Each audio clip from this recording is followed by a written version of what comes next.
live on your tablet, phone, and the KUTV app. This is 2 News Live. Hey, great to be with you on 2 News Live. I'm Brian Schnee. It is Thursday, December 14th. We have a lot to get to tonight. We're going to go in depth on those wrong-way crashes, some of them involving DUI drivers. Also, Wendy Halloran will join me to talk about the latest situation in South Salt Lake after numerous investigations by our 2 News Investigates team. Before we get there, though, let's take a look at your headlines. You can find all of this on our website, KUTV.com. A Utah Navy officer jailed in Japan has been transferred to U.S. custody and is now back in the United States. The family of Lieutenant Ridge Alconis shared that announcement today. Alconis had been serving a 3-year prison sentence over a deadly car crash that killed 2 Japanese citizens back in 2021. Also in your headlines tonight, police are looking for several suspects they say ran down an elderly employee, one of the suspects here. This was at a cow ranch store in Far West on Friday. Get a good look at the vehicle. A couple pictures on our website. Police say the victim was hit as the suspects were leaving the scene of a robbery near that store.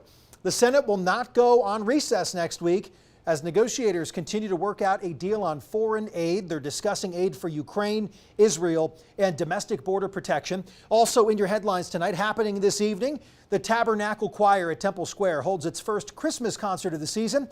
This year's concerts feature special guests, Broadway singer Michael Milikael and actress Leslie Nichol. Tonight's concert starts at 8 o'clock at the Conference Center of the Church of Jesus Christ of Latter-day Saints. As we go in depth tonight, you can always get in touch with us during the show. Use the hashtag 2NewsLive to join our conversation, and you can always find us on the socials, Facebook, Twitter, Instagram. Send a DM there or just comment to weigh in. Numerous wrong-way driving incidents resulting in crashes or collisions on our roads here in Utah over the past week. Just last night in Parley's Canyon, a wrong-way driver died, injuring 2 other drivers in a crash. It closed down I-80 westbound for roughly 2 hours. It's not clear if the driver was impaired, but the driver was pronounced dead at the crash site. One of the drivers hit by the wrong-way driver had to be extricated from the pickup truck after the body of the vehicle separated from the frame. So, let's take a look at some of the other crashes. This comes just 2 days after 2 wrong-way collisions took place involving impaired drivers and law enforcement. Now, these 2 crashes happened just 1 day apart, both resulting in officers taking action to prevent further harm. This one here happened on Saturday in Weber County. Let's bring it to you full. A UHP trooper tried to stop a driver on I-15. The vehicle did not stop and eventually tried to get back on the freeway, heading in the wrong direction. The trooper hit the rear of the vehicle. The driver was taken into custody. They were told that there were 3 other people in that vehicle. Troopers do believe that driver was impaired. We also learned today the trooper was injured in the collision. The extent of those injuries were not shared.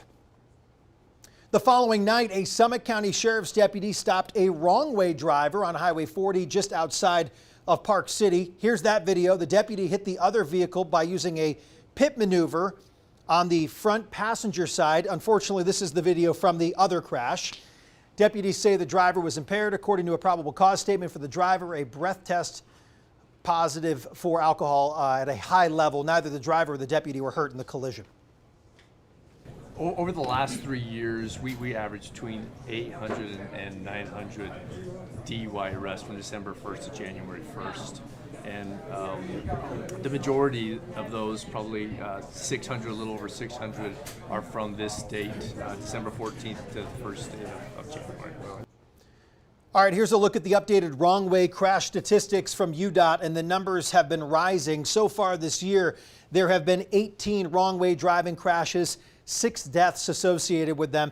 Meanwhile, last year, 2022, 8 wrong-way crashes, which killed 10 people. Either way you look at it, the numbers aren't good. UHP had an event earlier today talking about this. Paul Nelson was also there and asked some questions.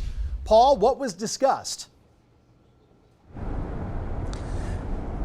Well, they were highly promoting, it was UHP and also DABS, they were promoting this new anti-drunk driving campaign where they are encouraging people who have started to feel a little bit impacted by the booze, call an Uber. Matter of fact, WCF Insurance, used to be called the Workers' Compensation Fund, they are going to pay $10 for an Uber ride if you feel like you need one. As you just played that clip from Major Steve Salas from the UHP, he said that there were between 800 and 900 DUI cases every December for the last 3 years. That is way high, and he says one of the reasons why you have 2 major holidays in the month of December, especially the last part when you have Christmas and you have New Year's Eve, which is why they have so many people that are on the roads traveling, and unfortunately we have a lot of impacted drivers and impaired drivers that are on the roads at that time too. So their main focus was make sure that if you do go out, if you plan on drinking over the holidays, make sure that you plan a ride home, which is something that they say a lot of people unfortunately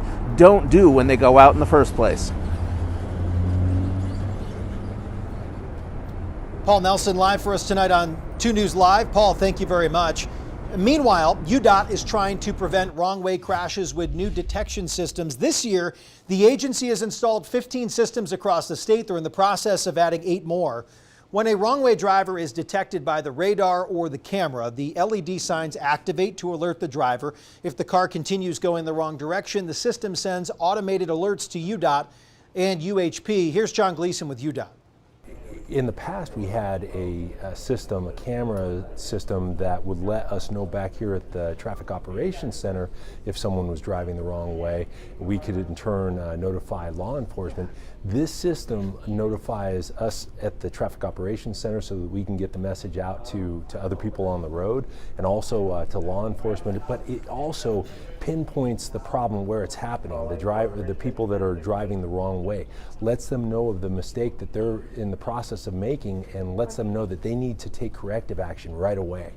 This isn't a foolproof method. It's not going to stop every single wrong way driving instance, because sometimes you have impairment and sometimes people just are not paying attention. But it does pinpoint those mistakes as they're happening. And if you're paying attention to the signs, if you're paying attention to the road, you should be able to recognize your mistake right away. And we've seen it happen in real time where people will turn around.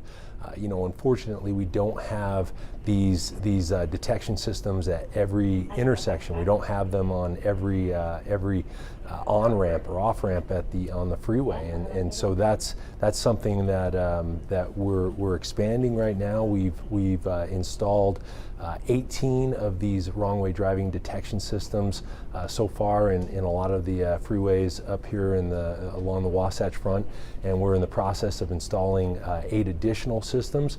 And then from there, we'll see how this works and the results that we're getting to see if possibly in the future if there's more of an investment that we can make there.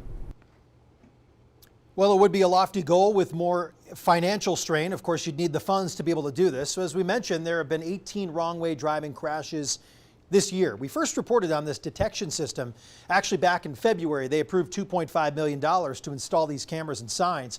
You can see the article on your screen. It is also on our website, KUTV.com.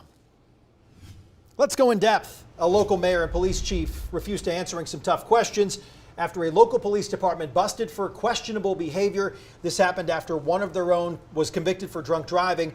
Our 2 News Investigates team first exposed this on Monday night. Chief investigative reporter Wendy Halloran joining us now. Wendy, first off, you've been on this and you've done a series of reports on this, but you've tried to give the mayor and the police chief an opportunity to speak and kind of give a public explanation. Why aren't they talking? That's the million-dollar question, for which there is no answer. You would think that they would. They had a high-ranking lieutenant, Jimmy Anderson, wrecked his Harley on August 25th of this year, was found unconscious in the bushes in Saratoga Springs. When he came to, he identified himself as a South Salt Lake police officer, and then he was charged with DUI and negligent collision on September 21st, so he was being criminally prosecuted. The department knew they knew that he'd crashed that night, but they put him on paid administrative leave 4 days later. This is him right there. That's where he's unconscious. Then he comes to, and they're conducting their investigation. They determined that he had skidded 186 feet of skid marks before, being thrown over into the roundabout there. And the blood alcohol level of the final toxicology report was 0.18, so he was more than 3 times over the legal limit. Why they're not talking, it remains unclear. I gave the Salt Lake Police Department now 3 weeks. 3 weeks. I was forthcoming. I told them everything that I had for the investigation. I had multiple current and former officers and a victim services supervisor speak out about a culture of drinking in that department. I even had pictures of the chief at various watering holes with former employees, some that he supervised, and current employees. And the mayor is taking exception to that, saying that one picture when he's off duty doesn't constitute a culture of drinking by the chief. However, there's more than one photo. There's more than one photo, and there are many, many complaints about that being a problem, and that they knew that Lieutenant Anderson had a drinking problem prior to this crash. So when we go back about 12 hours, maybe a little bit more, last night when you were at a council meeting, you were trying to get some answers because they declined to obviously speak with you for the stories that we ran.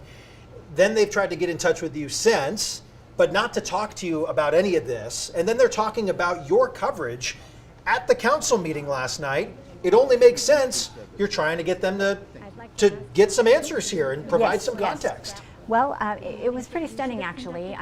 To be very transparent, they started the council meeting with a prayer about drunk driving. And it was clear because the chief showed up. That's the deputy chief. You see me trying to get an answer from him. That's Deputy Chief Darren Carr. And at least 5 to 6 officers in full uniform showed up, and it was obvious that it was a show of support for the chief. And then the mayor attacked the reporting. Mayor Cherie would attack my reporting, saying that there were inaccuracies for which she didn't provide any evidence or specifically state what those supposed inaccuracies were. And we stand by every single thing we have reported, and we have no inaccuracies in our reporting. She took exception, saying that the story was misleading, that the city threw a party for Jim Anderson. We never said the city threw a party for Jim Anderson. We reported that the South Salt Lake honorary colonels organized a party. However, the chief's administrative assistant sent the email out department-wide inviting everybody on city email to this party after he was convicted of DUI. So what answers are you seeking still from them? What would you like to hear from them regarding, because there are a number of nuances to this piece, of course, but what stands out most to you? Well, the fact that he wasn't fired. He should have been terminated, but he was allowed to be on paid administrative leave and ride it out basically so he could get his retirement. The city says now that, you know, he had his due diligence, but he resigned on October 12th. And then he had been on paid administrative leave since the crash on August 29th is when they put him on paid administrative leave. So he's on paid administrative leave this whole time. And then they're conducting an internal affairs investigation on him. And they had the deputy chief, Darren Carr, conduct the investigation. And Carr wrote in a scrapbook, "Blue, you're my boy," and thanked him for his years of friendship. So there's a conflict of interest there. And yet they had the chief deputy do the internal affairs investigating. They should have farmed it out to an outside agency to conduct the investigation. Instead, they conducted their own investigation. Which is not uncommon to have somebody from outside look in because there is that natural conflict of interest. Correct. That is not unusual to seek the outside assistance. Just quickly, what's coming up tonight at 6? So we did get a response from the mayor's Oh. office today. So we did not get a response from the chief. He is absolutely flatly refusing to respond to anything involving my story, but we do have some answers to her accusations, but they're not even accusations, if you will, that I got something wrong in the story, which we didn't. She lays out what she finds fault with in the story, and it's mostly misleading statements that she claims is misleading, but it appears at this point that she's not getting the full story from the police chief. Okay, that's coming up in about 15 minutes or so.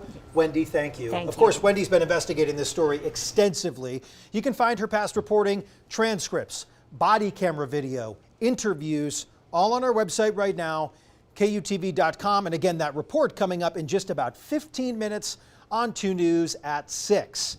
it wouldn't be a 2 News Live without meteorologist Trent Parker here. We're standing dead center here, so I feel like we're going to have a little activity. We're going to shift if you over will. this way. Okay. We're going to talk about some Alta snowfall. I like that. Yeah, might as well, right? Okay. Oh, we're going A little way bit out of of some okay, 3D there we weather go. tech. We don't have to go that far. Okay. So right now this season they've had 146 inches, Okay. as everyone knows, of snowfall. So that's the snow as it comes. Pretty much every storm they get to measure it, and that's what's falling up at the resort. Now their base depth number is a little bit different because it's had time to settle. The wind has kind of caked things over and pushed things down. Just the weight of the snow itself has settled that out to just under 5 feet, so really not terrible, but we could use some more snow coming up in the next couple of weeks, that's for sure, because 5 feet's not going to cut it come January and February, especially if we kind of just plateau and keep melting it. No, we definitely need some more. What are you looking at in terms of your forecast here? Well, what I'm looking at is actually the base steps themselves, because we might as well start with that. Zooming in on one of our newest graphics that we just created. This is going to show you some of the resorts up in the Northern Wasatch Front as far as where their base steps are. And really the highest base steps are going to be near Powder Mountain and Snow Basin. That's where we have a 41-inch snow depth there, 36 inches up towards Beaver Mountain, and 20 inches at Cherry Peak, as well as Nordic Valley. And then across the central Wasatch, most places have about 3 feet of snow on the ground. Of course, Alta up there towards 59 inches, and then Sundance also 31 inches, not doing too bad down there on the east side of Timpanogos. Also down in southern Utah, Eagle Point at 15, they have yet to open, but they're going to open on Saturday. And then Bryan Head at a 20-inch base, they're already open, well, and skiing. We've got high pressure in control, so all these storms are riding to the north. That means clear skies, especially if you're headed up to the resorts. Make sure you pack that sunscreen, some protective layers, because the sun will be shining and the snow helps reflect it. Temperatures in the upper 30s, low 40s for your Friday afternoon up at the resorts. And on Saturday, we can expect those temperatures to get up there a couple more degrees. Really not that warm, though, but it will be warmer up in the mountains and in some places, especially in some of those colder valleys. But we're looking at mostly low 40s, mid 40s across much of northern Utah for your ski forecast there on Saturday. And in St. George, 50s is the story, especially for Friday, and then we're up into the 60s for the weekend. How about that? Partly cloudy skies, mostly cloudy to start the week, and then maybe a couple chances for some drizzle as we head towards the first day of astronomical winter there next Thursday. Hazy skies up here in the northern part of the state, 44 for your Friday afternoon, up to 45 on Saturday. A real gradual warm up to Sunday at 46. And then it looks like we're going to keep that haze in there through at least Tuesday, and then maybe we get a little bit of some mixing by the time we get to Wednesday and Thursday, and a couple more chances for some drizzle. No major storms on the medium range forecast right now, so it looks like we might end up dry through the rest of the month. That's disappointing. It is. It's a little bit disappointing. I don't want the haze. I want more snow. Yeah, we need something to change. I think we all do, because we've been showing the numbers in terms of snowpack and which parts of the state also need Exactly, to central and southern. improve, and it would be nice to not trend in the wrong direction after Exactly. we've had, some interesting storms move through. A couple chances. Early. Yeah. So I guess we'll have to see what shakes out here. Just turn up the button a little bit. I want to hear try. from you at home. Forecast calls for several dry days in Utah. What weather would you like for Christmas? Well, I think, there's a lot of people that would like a white Christmas, and all of you on the poll, most of you, I shouldn't say all of you, most of you on the poll are hoping for that white Christmas. I'd say overwhelmingly, 63%. But then the next highest there is saying, no mas. And I don't know if I would fall in the 26%. I would be in the 63. Little story, I grew up in New England. It was always one of those things. It was very special when you could get anything on the ground for Christmas. And I don't know if they, got it better, at least a few years since they've gotten really anything in general in the New England area. Right? Except for the R word, rain. I know, times have changed, but I think it would be magical for a lot of folks to be able to experience that. It would be awesome to wake up Christmas morning and see that either the snow on the ground or falling is just, it's something special. All right, well, we'll keep a look on the long-term forecast as we get into Astro Winter and